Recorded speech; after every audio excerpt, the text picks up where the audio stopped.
The Compliance Life details the journey to and in the role of a Chief Compliance Officer.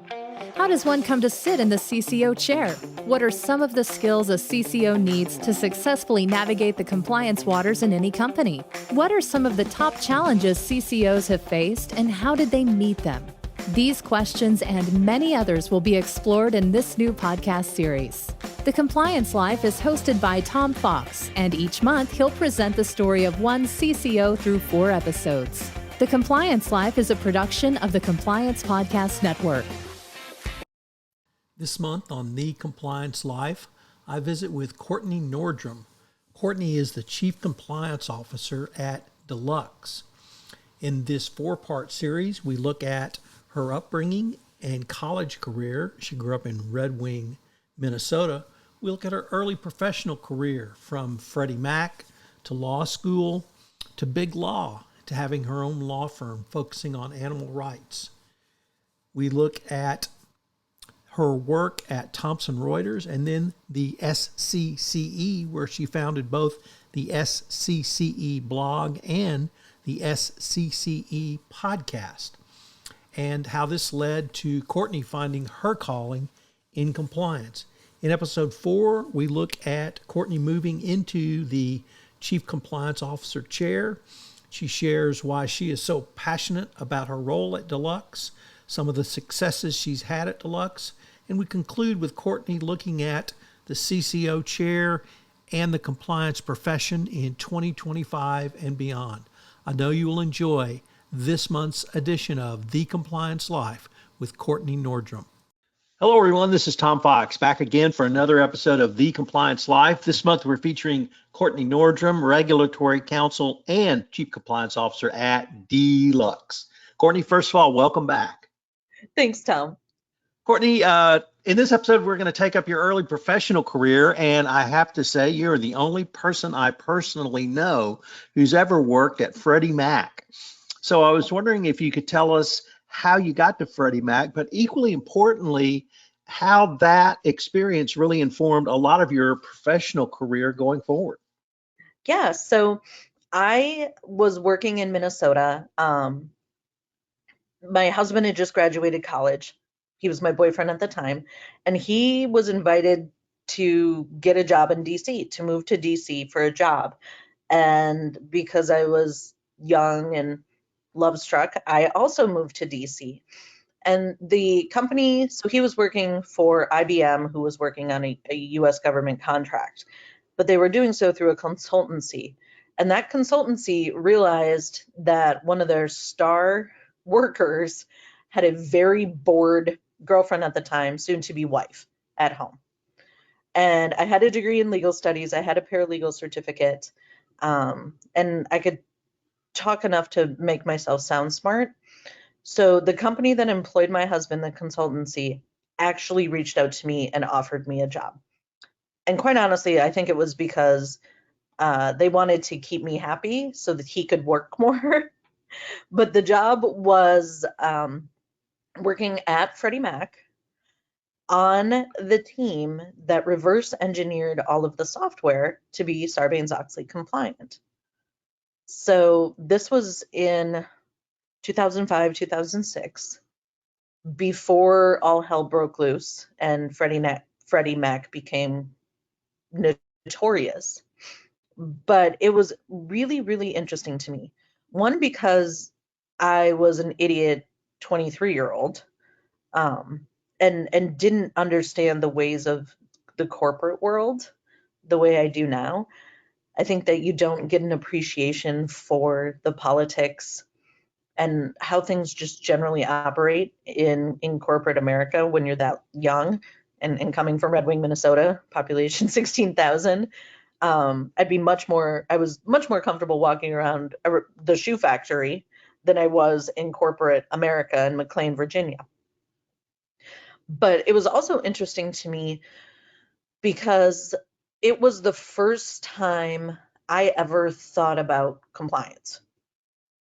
So it was a mandate, obviously, coming out of Sarbanes-Oxley that you have to trace the money.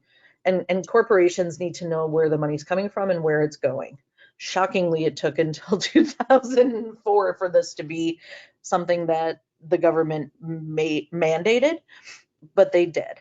And so while we were there, it was my job to basically draw the pictures of where the money went. So if you're familiar with the program called Visio, I would make Visio diagrams of the software where every dollar went. And the Visio diagrams would have to be then plotted out because they were like 12 feet by 30 feet. And doing that, I also learned a whole bunch about how money moved through both markets and Freddie Mac. So it basically taught me the basics of mortgage-backed securities and capital markets. I learned what a tranche was, which, as you can imagine, Tom, is very, very valuable information. It took me until my mid-40s to learn what a tranche was, so you were way ahead of the game. But now let me turn to going back to law school, and I'd really like to focus on two things. First of all, we talked about your passion for animals, but in law school, you really, I think, learned more about animal law and animal rights, but also you studied in the summer law in Israel. And I was wondering if you could first give us a few words about that experience. What was it like, once again, for someone named Kortney Quinlan O'Shaughnessy going to Israel from a town of 16,000? But really, what was the experience, educational experience, like for you in Israel studying during law school? Before we get to the answer to that question, we're going to have a quick message from our sponsor, and we'll be back with Kortney Nordrum.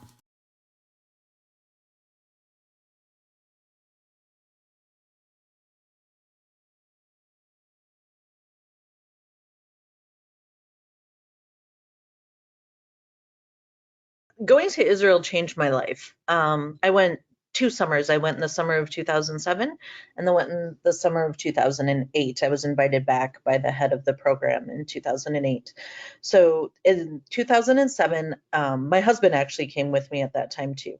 And I chose Israel because I wanted to study abroad. Again, you can't go abroad as cheaply and as easily as you can as when you're a student. And so I wanted to take advantage of that. And I thought, we weren't sure if we were going to have kids at the time. And so I thought, where's a place I will go that I don't think I would bring like little kids to? So where's my opportunity to go someplace a little bit less comfortable than Europe, right?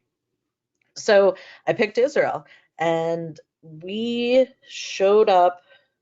We landed in 2007 on our second wedding anniversary, and I was there 24 hours before I was crying and asking him to put me on a plane and send me home. I had only ever been to Australia, and Australia is very modern and very similar to the US in pretty much all ways. And when we were in Israel, we were staying at, they called it a 3-star hotel. I think in the US it would probably be like a 1.5-star or 2-star. It was the student accommodations essentially. And the surroundings were pretty, I'll say, I don't want to say tattered, but because of the sea air in the Middle East and along the Mediterranean, it's really hard to keep the facades of buildings clean and neat looking. And so I basically had some sort of breakdown where I was like, I hate Israel. I've been here 20 hours. I want to get on a plane. I want to go home. I'm done. My husband, in all of his wisdom, said, you're going to give it at least another couple of days and you're going to end up loving it. And I hate him because he was absolutely right. The studying itself we did at Bar Ilan University. And Bar Ilan is a more conservative university. I think it's just out of Tel Aviv. It's between Tel Aviv and Jerusalem. It was fascinating to me, though. So there were 6 classes that we could choose from, and every student could pick 3. And I don't remember the order in which I took them now because I ended up taking all 6 between the 2 summers. But I do remember that the critical thinking that we did in those classes was really important to the critical thinking to form my opinions as kind of a grown up. In law school, you talk philosophically about law, and you talk about the laws and the rules and how they apply and how they don't apply. When I was in Israel, we would talk about the law, but we would also talk about fundamentally how it tied to religion or how it tied to a sense of self. And it was absolutely fascinating. And we studied the similarities between all of the Abrahamic religions, which was also really interesting. So the course itself was not religion based, but Israel is a religious state, meaning their laws are built on the Judaism. Their laws are overwhelmingly based on Jewish law. And so there's inherently a religious component to it. It's also really cool because Israel, I got to see a different version of Israel than you see on CNN or Fox News. I got to see real people, and I don't want to get political, and so I won't, but I will say that it was really fascinating to me to take a topic that has been festering probably for thousands of years and to actually see the people on all sides of that topic and to realize that there are people who are right on both sides. And at some point, I think I learned that it's okay to hold conflicting beliefs. You just have to get comfortable with the conflict. And so that was something that came out of Israel. I made some of my best friends there. I'm still very good friends with several of the people that I met there. And I will go back. My husband and I have said for years that we will continue to go back to Israel. So, Courtney, we talked about in episode 1 your passion around animals, and we talked a little bit about your work in animal rights. So we're going to hold off on that till we get to another episode, because I want to conclude this episode by asking you about your move to New York City, starting in Big Law, and quickly realizing it was not for you. But I'd really like to explore that second part, how you realized it wasn't for you. Not to say that you made a mistake, just like you say, it really wasn't for you, but having the courage to make that admission and then move back to Minnesota. Could you kind of walk us through all that? Sure. So graduating from law school, there weren't a ton of jobs. So this was 2009. And so we all kind of wandered aimlessly, meaning my graduating class. A lot of people got jobs at the mall, which is kind of disheartening when you're working for $12 an hour after going to law school. But I had a connection, and luckily for me, that Freddie Mac work paid off. So because I understood mortgage-backed securities and capital markets, I was contacted to go work for a giant law firm in Manhattan. So I did.